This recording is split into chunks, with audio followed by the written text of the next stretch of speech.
Okay, cool. Wait, we're live right now. That's sick. How do I link the live video though? Is that better than like? I need to figure out. I gotta remember how to link this. I gotta remember how to link this real quick. Live. How do I do that again? 7 months ago. Yeah, that was the last time we posted. It's a while. This first is 2018, I think, or early. Where? How do we do this? Fuck, I can't remember. How do you do this? How do you? Oh, share. Here we go.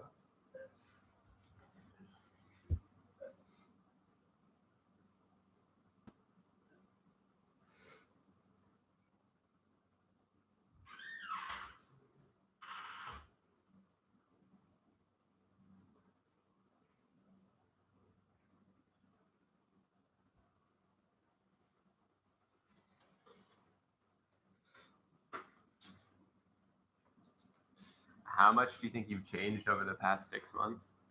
Oh, Or 7 months. Unbelievably. Wait, that's actually so crazy. We're gonna definitely need to talk about that. Let's get this camera right before anybody starts watching this. Let me also put one up in a that super secret Facebook group.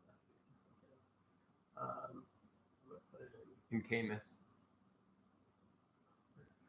where is it again? NYU BJJ. I can throw it up in there, but I don't really want those people listening to me doing this. When does that start? Soon. It should start soon.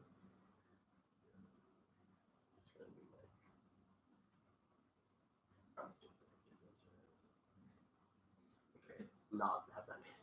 Oh yeah, it's sick. It's sick. This is gonna be funny. All right. And we are off. All right. Wait, wait, let's turn that lamp on. Let me get some water real quick. Turn that lamp on. Yeah. Turn the light. All right. You go Brita? Yeah. Is Brita good for you? Oh, you got a real deal Brita. I mean, it's You good got for. like the bowl Brita. Like this is the Brita you get when you drink a gallon of water. Yeah. That's like the grown. All it needs is some lemon and some Himalayan salt. Lemons and Himalayan salt. We're good to We're gonna go. get some of that pretty soon. All right. Last time we did this was about 7 months ago. 7 months ago, which is super crazy because we were so stoked on it. But I think for such different reasons than we were like so stoked to be doing this now. Yeah, I think that just like the way that what we're trying to talk about and just our lives have been changed so much. So much. That's what we're gonna be. Yeah. I would almost go out on a limb and say like it's been like probably the most productive or it's most like life-changing 6 months of my life. Tebow, I'm sorry that we make our podcast an hour long. I'm sorry that we have interesting things to say for more than 5 seconds at a time. Zing. But cool, somebody's watching. That's so awesome. It definitely like feels good, like when you see like someone like watching and say, and they're gone like that.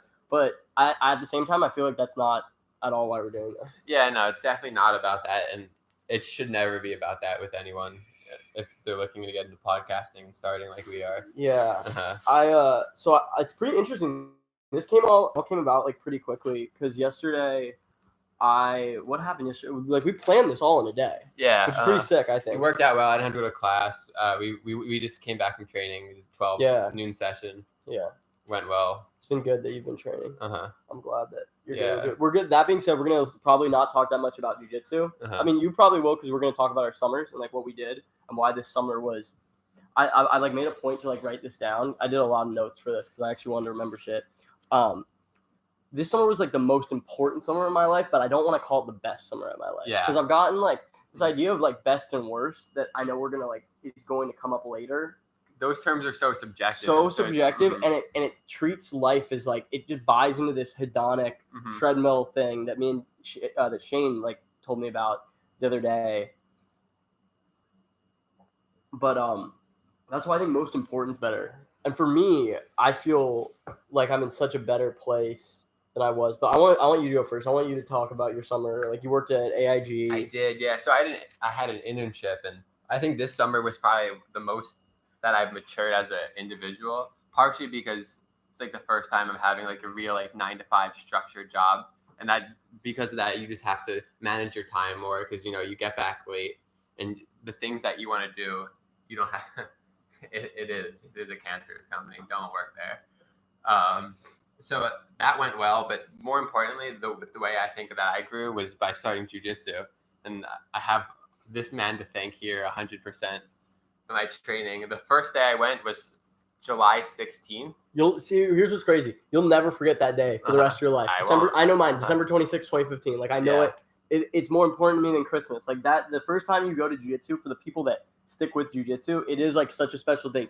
It's you go there and you felt that thing where it's like, oh, this is like I suck at this right now, but you're like, I could get scary good at this and have a lot of fun. So, also, like, I just remember like after the hour session, I was so gassed. I was on that borderline like throw up, like leaning over. I threw up the first 2 times I ever trained. Threw up both times. I had locked myself in the bathroom at Fight and Fitness Jiu-Jitsu Academy in San Francisco and just hurled so much. I was like 200 pounds. That was pretty heavy. I was. People don't understand is that it's a form of training like no other. It's like a combination between running like 3-4 miles and also lifting incredibly heavy weights. Yeah, exactly. And it's every part of your body. It's not.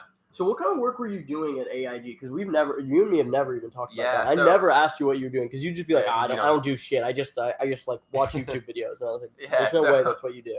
I was in the corporate finance division, so specifically financial planning and analysis. God, that sounds unbelievably boring. It's probably the most boring job there is in the finance industry. It's most dry, just Excel spreadsheets all day, but it's definitely. I wonder which was right for you because I don't actually know who he's talking. Because I don't know if this mirrors it. Yeah, I think it's definitely Luca, but from this angle, it's me. I'm curious who he's talking about that. Anyway, continue. Yeah, it was all that like that bullshit Excel stuff. It was definitely something good for me.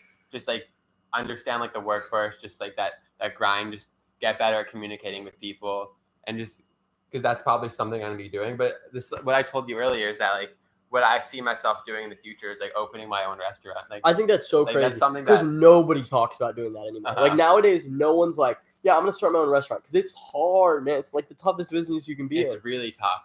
I think that like I'm not someone who's just gonna like jump into that at an early age and doesn't have like the means to do it.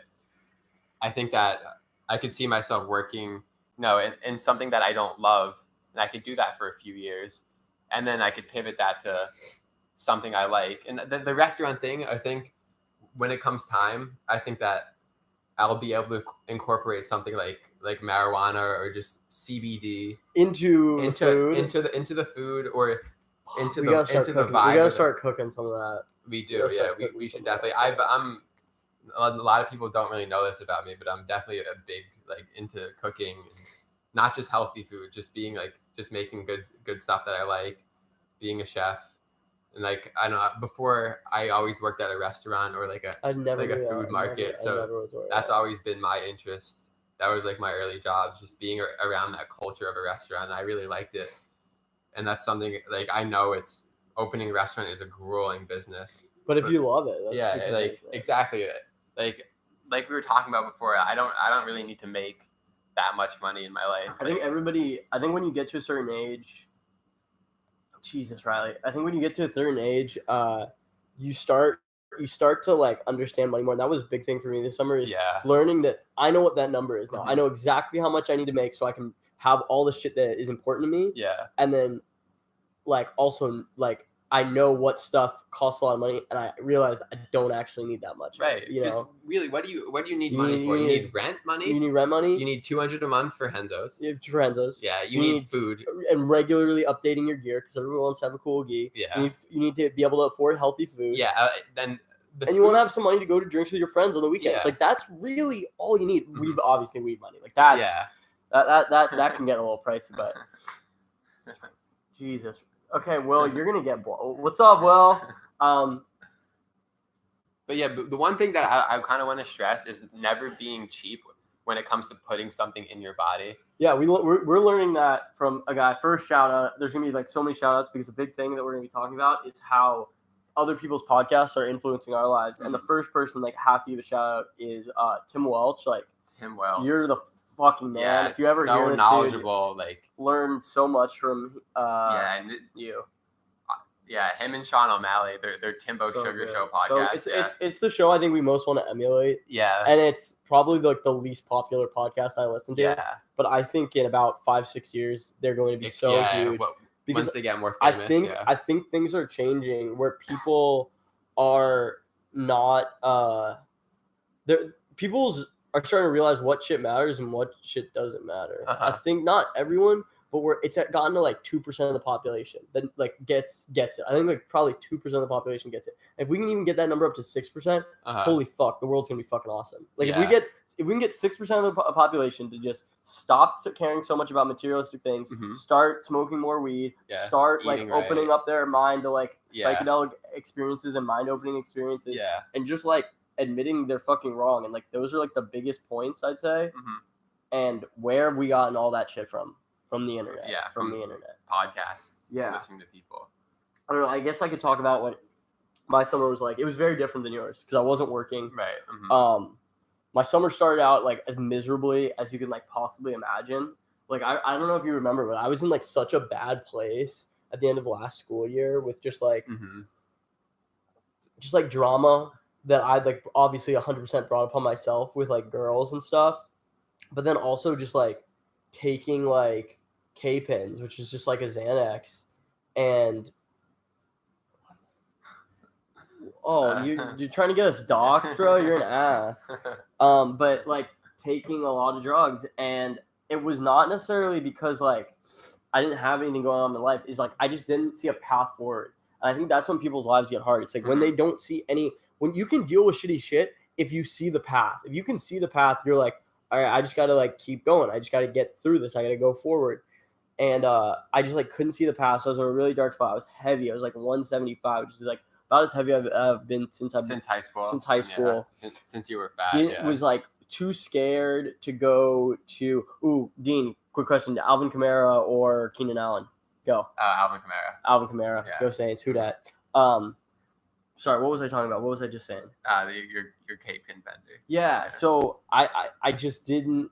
I was too scared to go to jiu-jitsu because I felt I was so out of shape, and I've been doing jiu-jitsu for like over 2 years at that point. I was just like embarrassed, I guess, about like where I was at and that I wasn't better than I was.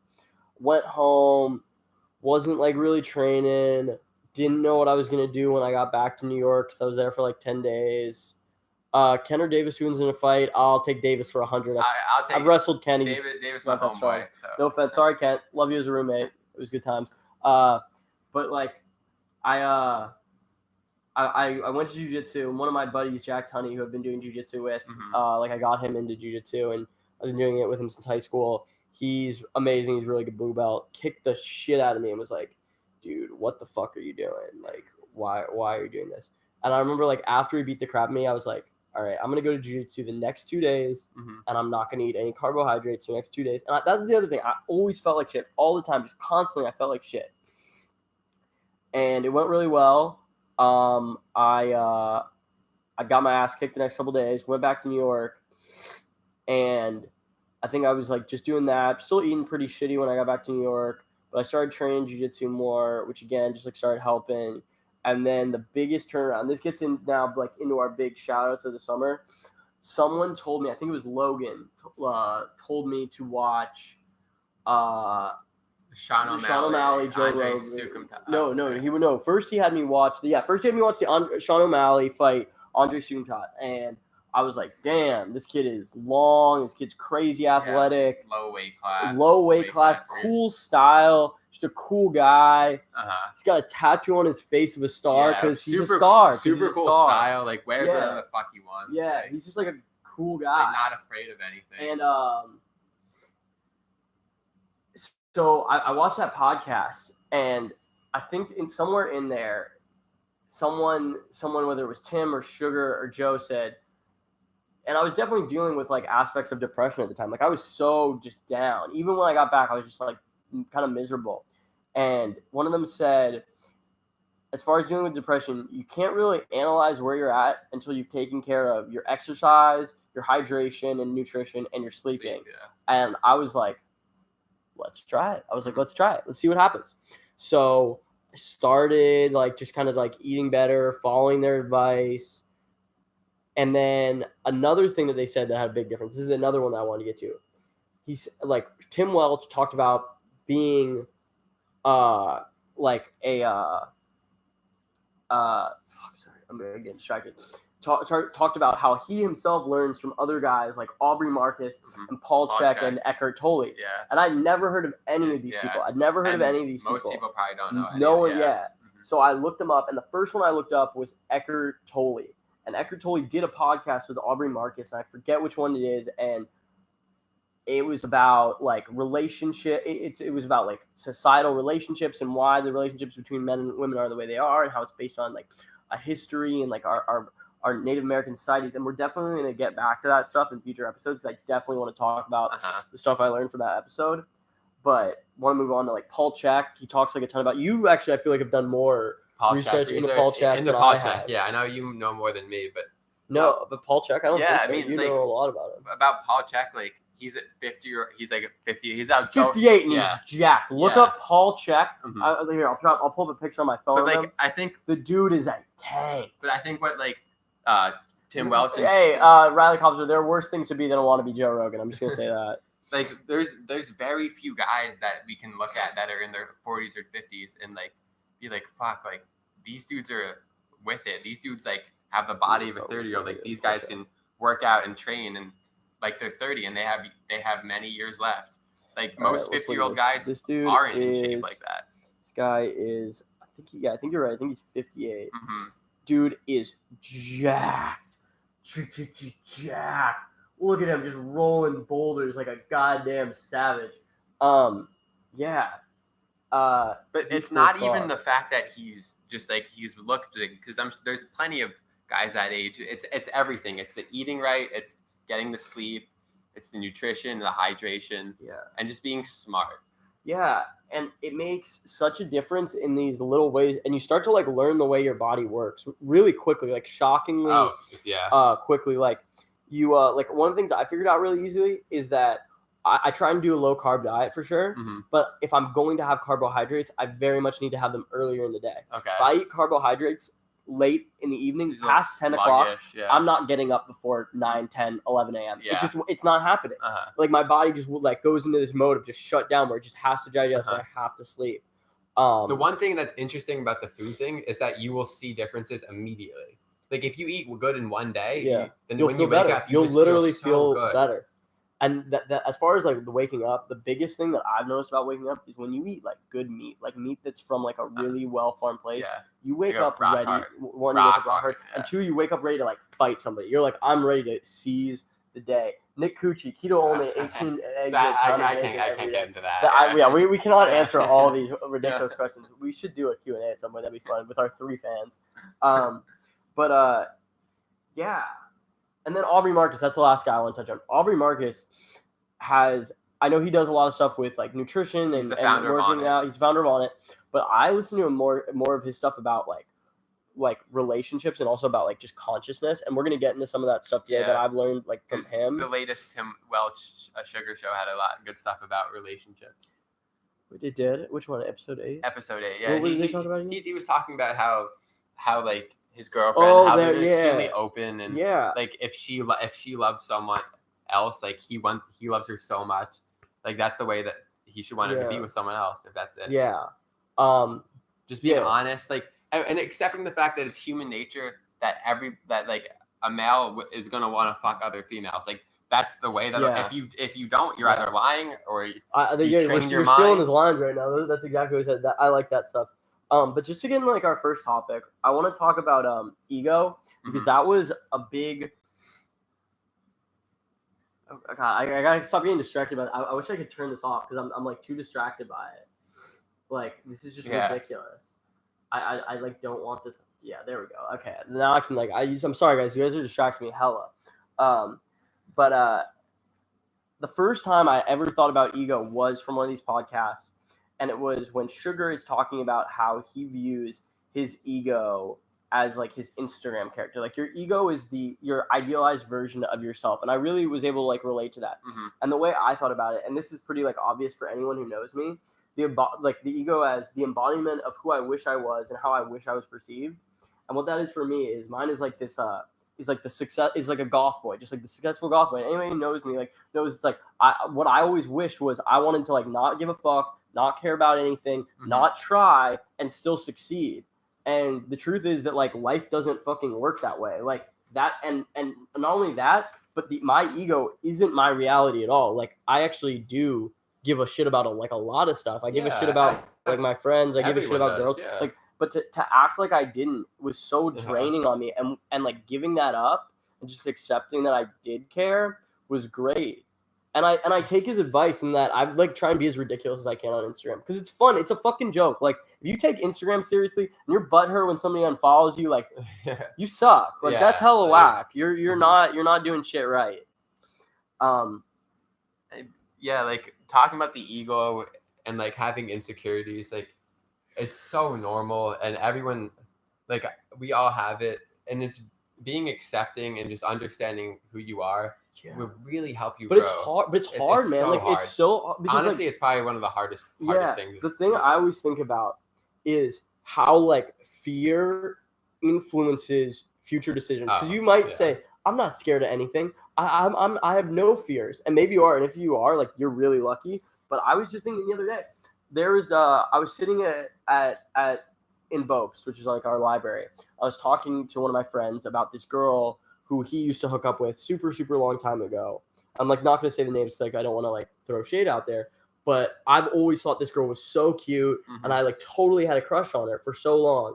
And I've seen her at so many parties, and I've had so many opportunities to talk to her, and I have talked to her, but I've never ever once even considered like making a move. And what it is the reason I've never made a move is it's this fear of failure, this fear of rejection is so paralyzing. And it's a scenario you played in your head too many times. Because you know what it feels like to get rejected. Like if that stays with you, how fucked is that it stays with you? That's human nature. And just to like, there's a Rogan story. He talks about how this guy who got bullied, this 70-year-old guy who got bullied, is walking with like Joe or something, and they come up on this hill overlooking his old school playground. There's some guys down there, like old dudes just hanging out, and they're like, "Oh, we're gonna go down there." And he's like, "No, I can't go down there. Like those guys used to bully me in high school." And it's like these early seeds, these early moments in our lives of rejection. And I remember I think I asked a girl out for the first time in like 6th or 7th grade, got rejected. I remember like walking up to her locker. I can like still picture it all so clearly because it's like to a degree, it's not a traumatizing experience, but it's our form of like American trauma. Like it's like for like a white rich kid. That's a good way to. It's the shit first like, world problem. Yeah, it's a total first world problem. But at the same time, like as a kid, you're getting rejected, and like after this is coming and living in a nice neighborhood, always getting Christmas presents, always getting the shit I want, and now I don't get the shit I want. It's a fucking like hard, and it sticks with you. And I think it's a different form of to this day. Like, totally. Even I totally wish I had the guts to like sometimes tell girls how I feel about them, but it's scary. It's totally scary. Dude. And the thing is, it's not just you. It's me. It's everybody else. It's a lot of people. It's a lot of people. Sure, there are some anomalies, but it's only normal to just man. And then when you see other people that you perceive as not experiencing that, guys who just like can walk into a bar, like no one there, just walk up to a girl, buy her drink, and have such a level of confidence, you start to feel jealousy, which is its own fucking trap. So now the trap that you're already in is building you, giving you anger and resentment and jealousy, and it makes it all so much worse. And it just is this like, it just compounds and compounds and compounds. It's not even jealousy directed toward the person. It's more of just I see someone doing something that I think about in my head all the time, but I can't do it. So it could fuck with you. It totally can. It totally can. That's so trippy. But I think the way that you get by that is you say like, I have to be able to like, you got to be able to say like what you feel, because you're gonna hold it in for like years, like with this like with this story I just told you. Like I've known that girl for like 7-8 months, almost a year, and I've seen her dozens of times, and I never have had the guts to say anything. And I'm sure it sucks. Like I definitely don't feel good about it, but you gotta like say change it. That. I want like talking about it and thinking about it, and this is why I feel like this podcast for us is going to be so great going forward. Is we're going to talk about the shit that's going on in our lives that isn't. That's why we if any of you watch our other stupid podcasts, talk about like sports and NBA and like pop culture. Yeah. And that shit's great. Like that's stuff we can talk on our own time. But one, that's thing we can talk about on our own time. And two, there's like a million people who do a better job. Yeah. Like guess what? Like Wolf Blitzer on CNN is way better at talking about politics than I am. He just knows more shit. Yeah. Colin Coward knows more about sports. Mm-hmm. Like we can't just talk about the shit that they always talk about and expect like it to go well. All right, I'm gonna get water real quick, but we'll keep this going. Yeah, but we're trying to pivot into something more real, more authentic. Yeah, just more authentic for sure. something that we can relate to. Like both of us are kind of similar in certain ways, but so different. Students of podcasting for sure. Absolutely, yeah.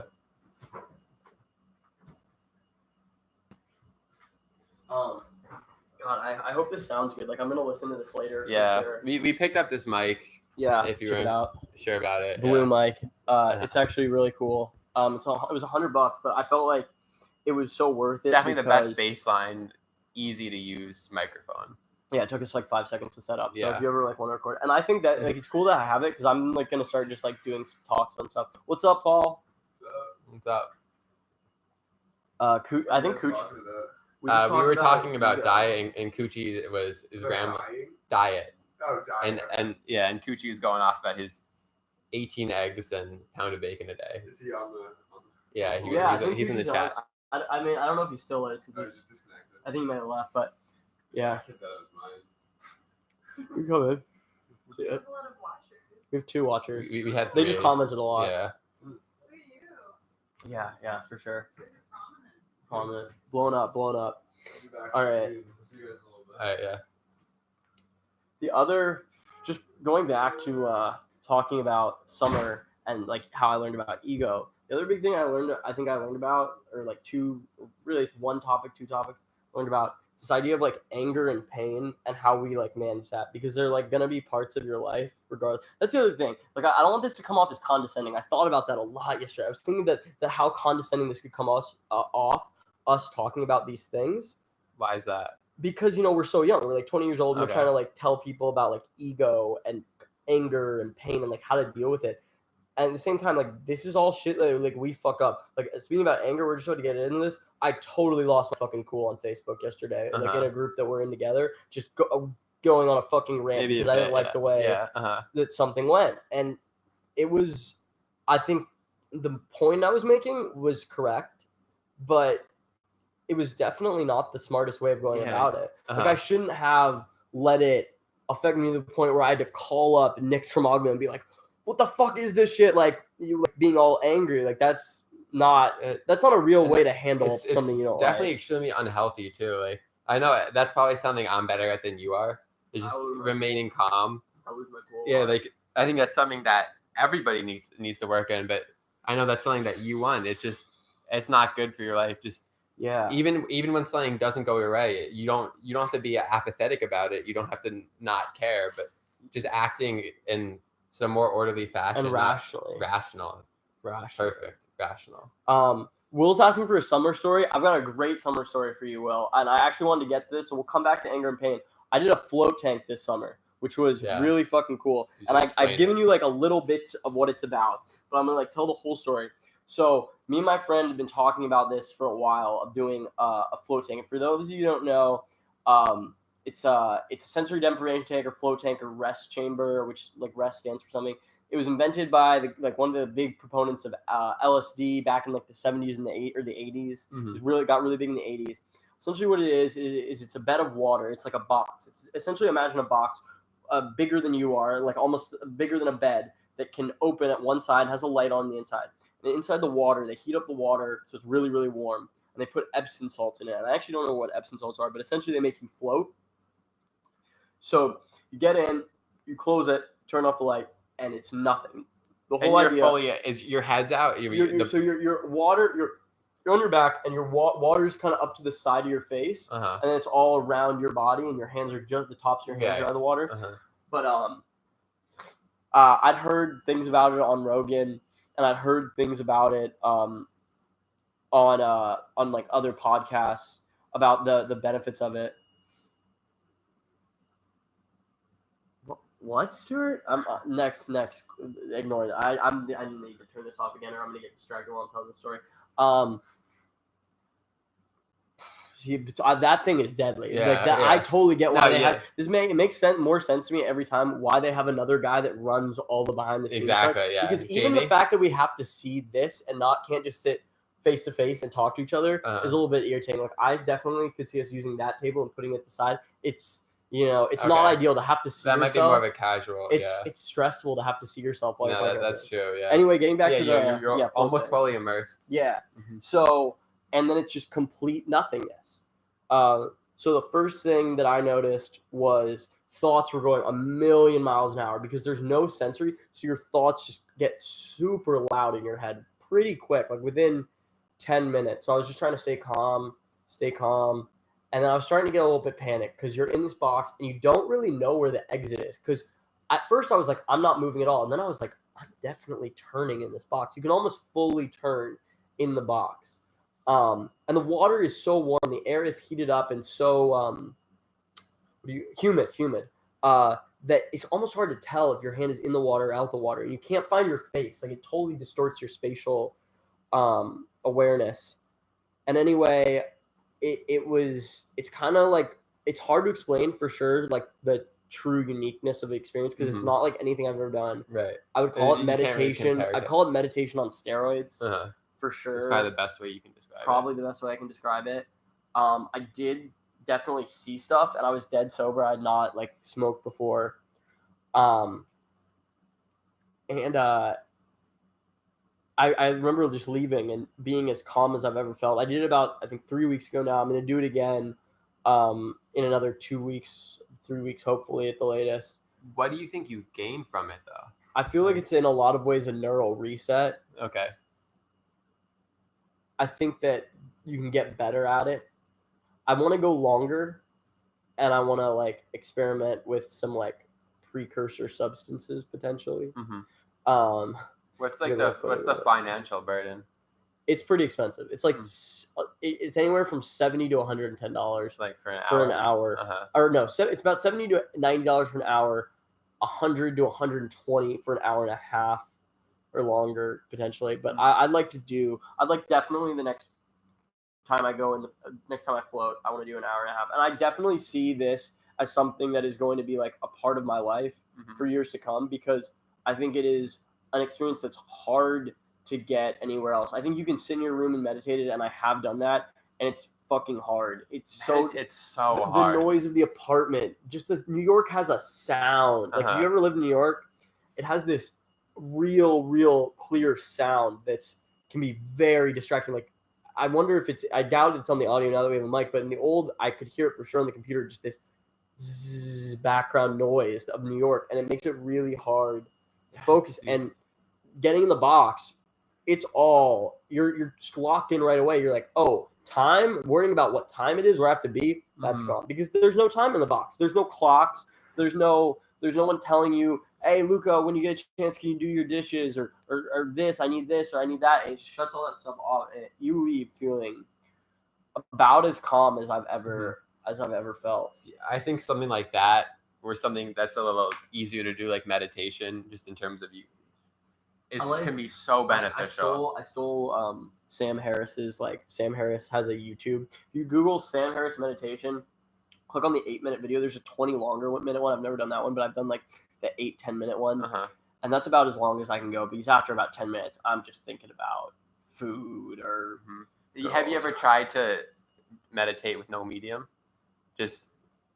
No, close your eyes. I mean, I probably have, but I was too young to like. It's so hard. I don't think I could even possibly imagine that. For someone like me, and I'm sure you too, like all the day, like we go to school, we work hard, we train hard, and I'm thinking the entire day. Like not even like thinking about school. I just have thoughts in my head. That's why it'd be about like, oh, this girl, or just anything. And that's why jiu-jitsu is pretty clutch, because it turns off that stuff. Because you can either you get to make a choice at jiu-jitsu. Like every day you can show up and you can go and think about other shit while you're doing jiu-jitsu, and you will get choked near unconsciousness. Like 100%, that is like a realistic possibility. If you go in there and you're like, what homework do I have later? What shit do I have later? And maybe it's not the best for like productivity and getting shit done, not thinking about that stuff. But as far as like health, which is the shit that actually fucking matters. Yeah, it's just something when you're rolling, it's just you're gonna turn it off. If you're smart, you turn it off. You're not thinking like about anything if you don't else. like care, I guess you'd think about other stuff. But anyone who cares, and that's the way that any professional athlete should be in their sport. It's just you're focused on what you're doing right now. I think jiu-jitsu helps you get there. Like football, it's hard. Like you have to be a really good player to get locked into the zone. That's what you have to be, a really good player to get locked in the zone. Jiu-jitsu, I'm not a great athlete. I'm like a very decent. I'm doing jiu-jitsu for 3 years now. I'd say I'm like above average for the length of time I've been doing it because I've trained a lot in those 3 years. Definitely, yeah. And I like got in the like yesterday was awesome. Yesterday was one of the best days I've had, and I was just like in the zone. I was like not. I remember thinking, "Holy crap, you're not thinking at all right now. Keep not thinking. Like keep not thinking about things." I was thinking, not thinking. Don't think about being tired. Don't think about what the shit you have to do later. Just go. Just have fun. Just let it rip. And I think that's why jiu-jitsu has helped me like with my anger a great deal. And I wouldn't say I have like anger issues. It's not like I'm like somebody who's like punching holes in walls. But I just feel like for so many years I carried this backpack of anger with me all the time, whether it was at my parents, my family, like my friends, girls that didn't like me. My family is definitely a big thing. Like I used to walk out of dinners at like restaurants all the time because me and my dad would get over to some trivial argument, or my sister would keep asking me questions about shit I didn't want to talk about. And I would just get up and walk out because I was like, I'm done. I don't want to talk to you guys anymore. And I did that so many times. It's so unhealthy. It's so unhealthy for that relationship, but for myself for that to be my response to anger, to go. Like that can't be healthy. And that's why my mantra has become like this summer, walking down the street, if I catch myself starting to feel angry, let it go. Yeah. I literally just say in my head, let it go. And if jiu-jitsu or anything, it helps with that. I find it's the easiest on the way back from jiu-jitsu. Sometimes I'll start to like think about the shit that's been bugging me, right? And I'll just be like, you're tired go. Physically, mentally as well. Probably more vulnerable, so it's easier. Because that anger, but like it's not a purely bad thing. Like anger isn't like total. It's weird because it's like a drug in a lot of ways. It's if you use it the right way, it's medicine, but if you use it the wrong way, it's poison. And that's another story I want to talk about. When I was home in San Francisco, I hung out with this girl who I used to date in high school, and this was like and I didn't think about my reaction to this didn't come till after I'd gotten home. And I was thinking, I remember I was with her and we were talking just about like old times and like what she's been up to and like what I've been up to. And she was like talking about these guys she's been seeing, like these guys she's been like hooking up with. And I remember it bothered me so deeply, but I didn't want her to know that because I like still like want that relationship. But I remember it just bothering me so much, bothering me. And it was maybe like 6 days ago. I was thinking like, why was it bothering you so much? And this is like the benefit to anger. It can show you the shit that matters. Like, so clearly the fact that it bothers me so much that she is seeing other guys and is with other guys, that tells me something about how I view her, right? Like, or how you feel about her. Yeah. How I feel about her. But at the same time, is that feeling at all like a rational or fair feeling for me to have living on the opposite coast from her? Dude, it's your feeling. So that you should just be the most honest with yourself. It's the way you feel. Yeah. That's it. But at the same time, I would never like, I wouldn't want to tell her that for the risk of her being like, oh, I want to completely cut this relationship off. Like, I don't want to have anything to do with this like ex-boyfriend. Because it's sort of ridiculous for like, you're supposed to like move on from your high school girlfriend, right? You're supposed to not give a shit about that person anymore. Like that was nothing to you. But clearly it is. Like clearly there's something like a certain feeling that I have there. And if you shouldn't suppress that if that's the way you feel. Like that's even more unhealthy. Well, I mean, not suppress it, but just be aware of it. Yeah, and having those feelings of anger, like that's fine. It's the way that you deal with it that can be healthy or unhealthy. The way that you act back. Yeah, I got into like an argument you saw yesterday with Braden online, and we were just kind of chirping at each other over this thing that I was super pissed about.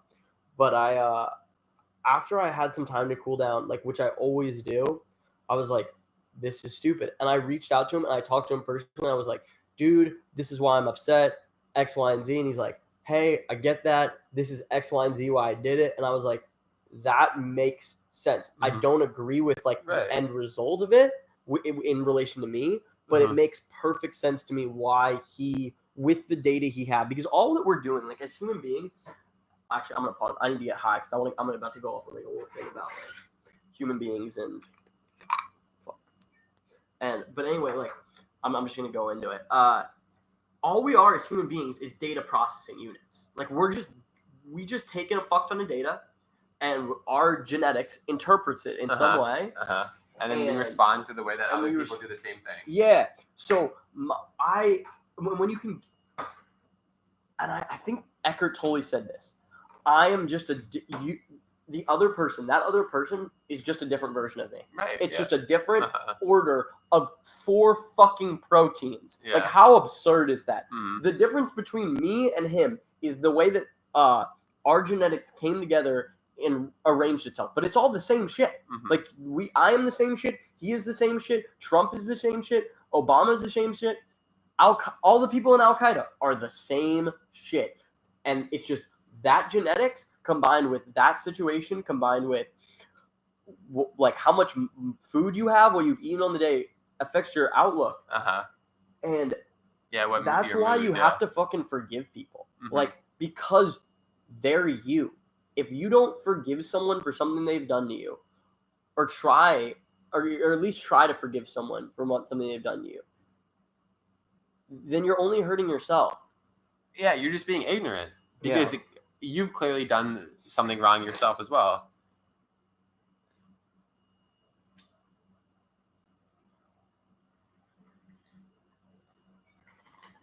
Smoking the finest American spirits here. Yeah, only tobacco. But where it gets weird with this idea of forgiveness and anger to me is that you have to be willing to accept the fact that you can forgive someone. They're not going to forgive you. Like that's just fucking. And it's fine if they don't forgive you, as long as you did all you could. But it doesn't. It's not going to feel fun. Like it's not like there are people, and that was another big revelation of the summer. I've done some bad, like you know me. I've done some fucking bad shit to people, like really, really bad shit, like broken other people's stuff or like hurt them mentally and like emotionally. And like girls I've had relationships with, I have like definitely done some stuff that I look back on and I'm like, damn. I am so embarrassed and ashamed of the way I acted in that situation, the things I said to that person. And maybe that person did something to me that prompted the way I acted. And maybe even in my head, I think that it was fair. Right. But I choose to forgive them for the things that they did that prompted my action. And they choose to not forgive me for how I responded to what they did. That's going to hurt. And it like really bothers me sometimes when I look back on like, I think about a lot of the relationships I've made in the last year or 2 years, particularly like leading up to the summer, and ways that I like really regret. Like just because my impulse control is bad. You're much better at controlling your impulses. If I want to like get laid, I get a text at like midnight, 1 a.m. When I'm drunk, I have a really hard time just being like, no, I don't want to see you. This is a bad idea. This is something that later Luca is going to have to deal with. I always hit yes, and that has got to change in the next year. That's like a big goal of mine. Stop. Put your phone away after 2 a.m. Like no one has ever. My dad used to tell me this all the time. No one's ever felt good about anything that they've said at 2 o'clock in the morning to a girl. Like no guy's ever been like, damn. That was so smart. What I said when I was hammered. No, that's a good point. That made my relationship with ex chick so much better. But that's a good piece of advice.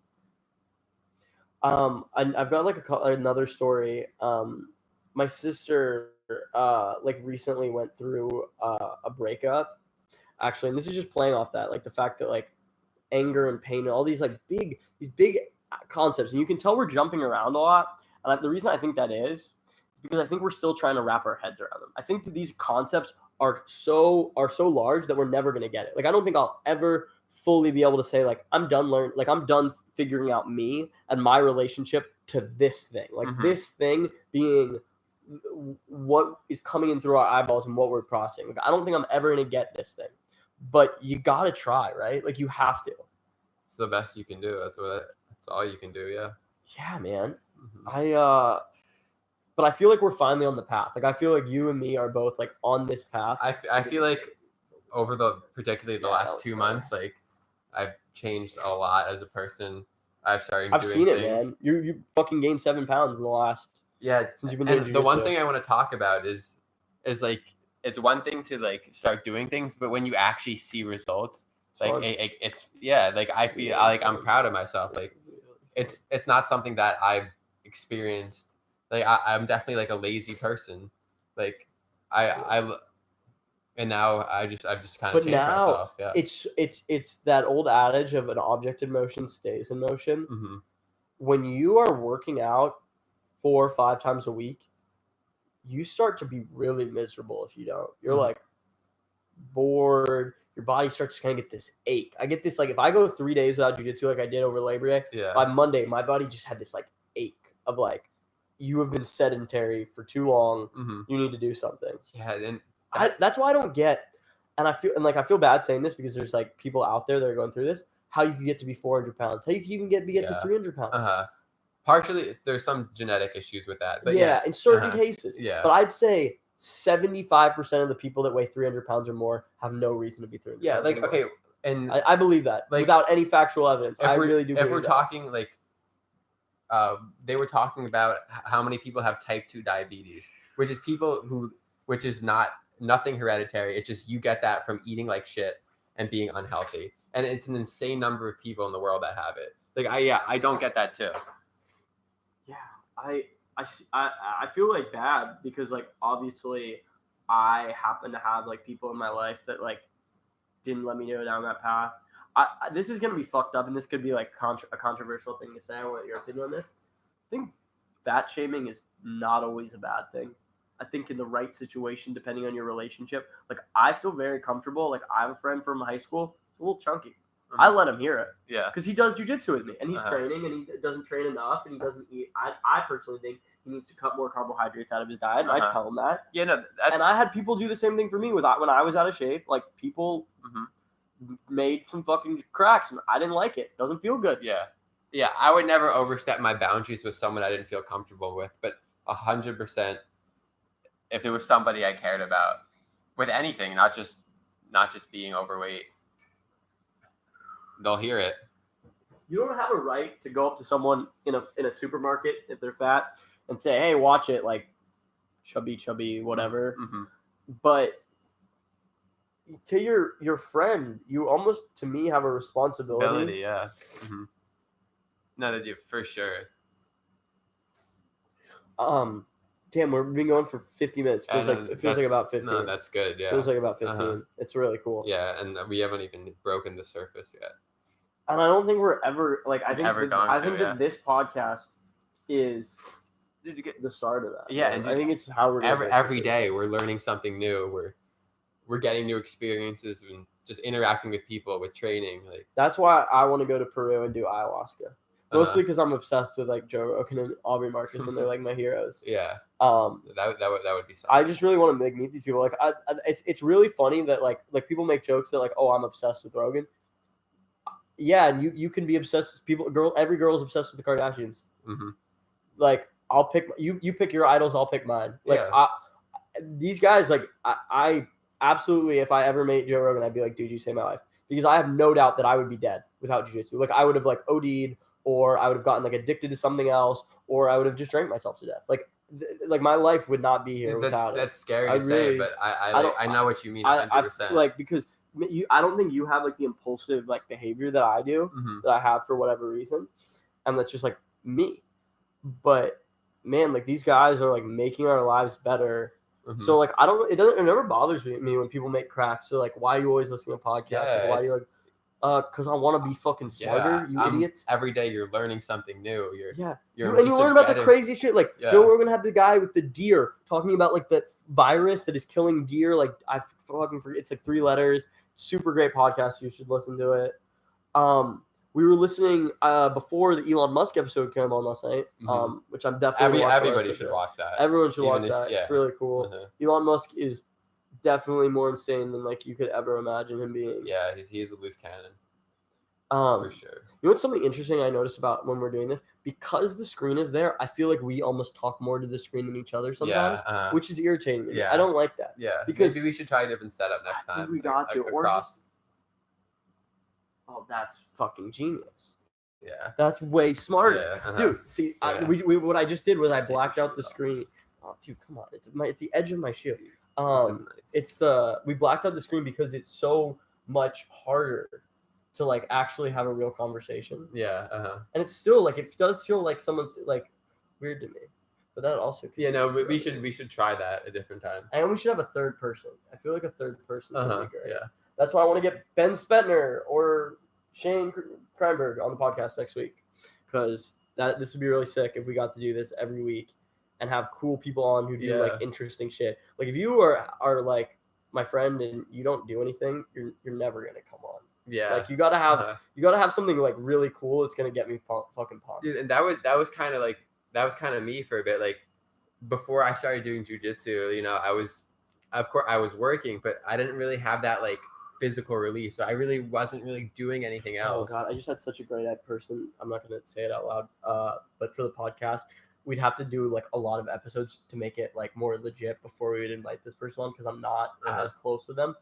But this person would bring such a different worldview and such a different like interest, like totally different interest than ours. Like in art and in the like running as, and that's like that's cool. That's something that we like. Oh yeah, I people like people who are passionate about shit. Exactly. Nobody likes the guy who sits in his room all day and plays Fortnite. I mean, I guess that's a passion, but it's not. It's certainly not the most interesting one.